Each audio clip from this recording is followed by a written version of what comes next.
Moto Guzzis aren't everyone's cup of tea, but I have to admit to a certain fondness for the marque.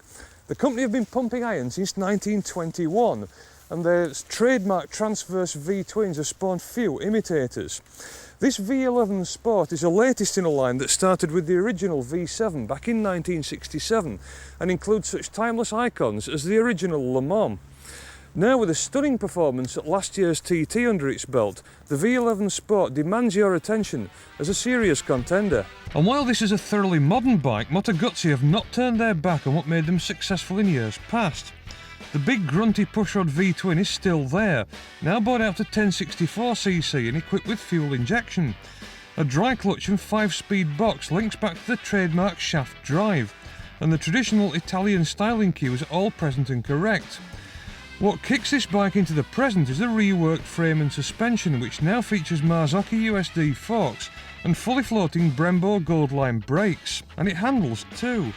Firm, taut suspension keeps you in touch with the road at all times, and it doesn't jolt you out of the seat when the going gets rough. If I have any criticism, it's that the seat is rather too long, and you can slide back and forth between the tank and seat hump every time you roll on the throttle. The handlebars and footrests are well positioned to let you enjoy the bike's performance, and when you wind it on, it simply sounds lovely. And it should last. A Le Mans ancestor of this model won the gruelling 12,000-mile Iron Butt Rally back in '93, and that bike is still in daily use. I've waxed lyrical about Guzzi's styling before, but the sumptuous lines of this bike really do flow around that big chunky engine in a most satisfactory way. After a long day's hard ride, you can sit outside a country pub sipping a pint and just take in the bike's looks while it ticks and cools. The V11 wouldn't be the model that I'd choose from Guzzi's catalogue. I like my cruisers too much for that. But given a choice between this and the latest Japanese road burner, the Guzzi wins hands down every time. So let's give it some scores. For performance, I'm going to score this bike at 7 out of 10.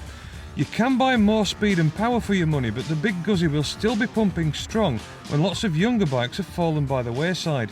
The handling was always good, but this latest V11 Sport plants itself solidly on the road and goes where it's pointed without drama. These bikes are stronger than the mere fashion statements you may find from other manufacturers, and the mixture of history and svelte good looks is rivalled only by other Italian bikes like Ducati. Comfort is pretty good too, with a riding position pitched more at traditional sporting stance than a spine-bending hypersports crouch. You can get your chin down on this bike if you must, but it's roomy enough to stretch a little when you need a break from scratching. Reliability should be pretty good on these bikes. The basic design is simple enough not to be plagued by tetchy electronic gremlins, and Guzzi have been making these things long enough to know how to bolt them together.